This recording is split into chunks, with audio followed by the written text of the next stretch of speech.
দৈনিক শিক্ষা .com-এর ইউটিউব চ্যানেলে সকলকে স্বাগতম।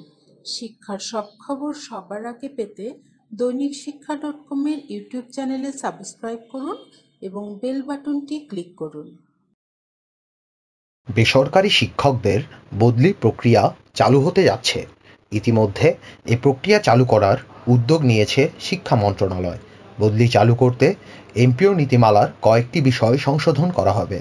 বুধবার শিক্ষা মন্ত্রণালয়ে অনুষ্ঠিত এমপিও নীতিমালা সংশোধনের সভায় শিক্ষকদের বদলির বিষয়ে বিস্তারিত আলোচনা হয়েছে। সভা শেষে আলোচ্য বিষয়গুলোর ব্যাপারে দেশের একমাত্র শিক্ষা বিষয়ক জাতীয় পত্রিকা দৈনিক শিক্ষা .com-কে জানিয়েছে শিক্ষা মন্ত্রণালয় সূত্র।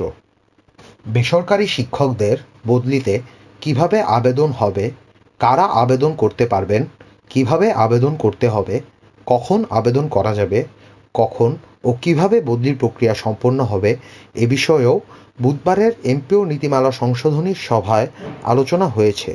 এসব বিষয়ে নেওয়া হয়েছে প্রাথমিক সিদ্ধান্ত। সভার প্রাথমিক সিদ্ধান্তগুলো ধারাবাহিকভাবে পাঠকদের জন্য প্রচারের উদ্যোগ নিয়েছে দৈনিক শিক্ষা। ইতিমধ্যে দৈনিক শিক্ষায় প্রকাশিত প্রতিবেদনে আমরা জেনেছি, বেসরকারি শিক্ষক কর্মচারীদের বদলির প্রক্রিয়া সহজ ও দুর্নীতিমুক্ত রাখতে সব কাজ অনলাইনে করা হবে। এ লক্ষ্যে একটি সফটওয়্যার তৈরির সিদ্ধান্ত নেওয়া হয়েছে সভায়।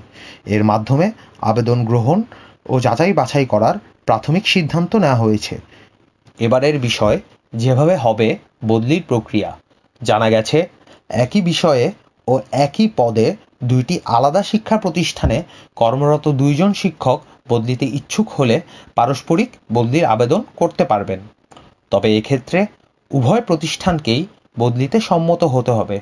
উভয় শিক্ষককেই প্রতিষ্ঠান প্রধান ও সভাপতি স্বাক্ষরিত সম্মতিপত্র সহ অনলাইনে বদলির আবেদন করতে হবে। অনলাইনে শিক্ষকদের বদলির আবেদন গ্রহণ করা হবে। একজন শিক্ষক শুধুমাত্র অন্য প্রতিষ্ঠানে শূন্য পদের প্রেক্ষিতে বদলির আবেদন করতে পারবেন। এ লক্ষ্যে বছরের একটি নির্ধারিত সময়ে মাধ্যমিক ও উচ্চশিক্ষা অধিদপ্তর প্রতিষ্ঠানগুলো থেকে শূন্য পদের তালিকা সংগ্রহ করবে। বিষয়ভিত্তিক শূন্য পদের প্রেক্ষিতে বদলির আবেদন গ্রহণ করা হবে। প্রতিটি আবেদনে লাগবে 500 টাকা। এরপর একটি নির্দিষ্ট সময়ে বদলির আদেশ জারি করবে মাধ্যমিক ও উচ্চশিক্ষা অধিদপ্তর। বদলির জন্য চূড়ান্তভাবে নির্বাচিত শিক্ষক প্রতিষ্ঠান থেকে ছাড়পত্র ও সর্বশেষ বেতন গ্রহণের প্রত্যয়নপত্র নিয়ে বদলিকৃত কর্মস্থলে যোগদান করবেন।